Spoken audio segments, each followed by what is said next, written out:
আসসালামু আলাইকুম। সুইসুতে শাড়ি করে মাত্র 500 টাকায় খুবই সুন্দর একটা শাড়ি পেয়ে যাচ্ছে। এই দেখেন টপেটরের মধ্যে ডিজিটাল প্রিন্ট, খুবই চমৎকার এবং খুবই সুন্দর একটা শাড়ি। আসলে টার্সেল করা আছে। এই যে দেখেন খুবই সুন্দর এবং খুবই সফট একটা শাড়ি পেয়ে যাচ্ছেন মাত্র 500 টাকায়। সুইসুতে শাড়ি করে এই শাড়িগুলো পেয়ে যাচ্ছেন মাত্র 500 টাকায়। টপেটরের মধ্যে খুবই সফট এবং সিল্কি একটা শাড়ি।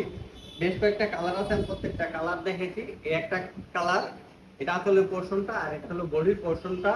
আমাদের কাছে প্রত্যেকটা কালারই অ্যাভেলেবল পেয়ে যাচ্ছে। এটা হলো আঁচলের পোর্শনটা, এটা হলো বডির পোর্শনটা, মাত্র 500 টাকা। যারা সুই সুতো শাড়ি করে থেকে অর্ডার করতে যাচ্ছেন তারা আমাদের ফেসবুক পেজে এখন আপনার নাম নাম্বার অ্যাড্রেস দিয়ে ইনবক্স করেন। আর যারা সরাসরি আমাদের আউটলেটে আসতে যাচ্ছেন তারা আপনার আমাদের লোকেশনে চলে আসেন, মাহমুদুল হাসান কলেজ রোড, টাঙ্গাইল প্লাজার তৃতীয়তলা। মাত্র 500 টাকায় এই সুন্দর শাড়িগুলো পেয়ে যাচ্ছেন, মাত্র 500 টাকায়। একমাত্র সুই সুতার শাড়ি করে দিতে পারছে এই শাড়িগুলো মাত্র 500 টাকায়। দেখতে পাচ্ছেন খুবই সফট এবং ইউনিক কিছু ডিজাইন ডিজিটাল প্রিন্টের মধ্যে। অনেকে যারা জাপানি সিল্কের কাপড়টা পরেন ঠিক ওই রকমই কাপড়, যথেষ্ট সফট এবং সুন্দর। মাত্র 500 টাকায় আমাদের পেজ থেকে নিয়ে যাচ্ছে।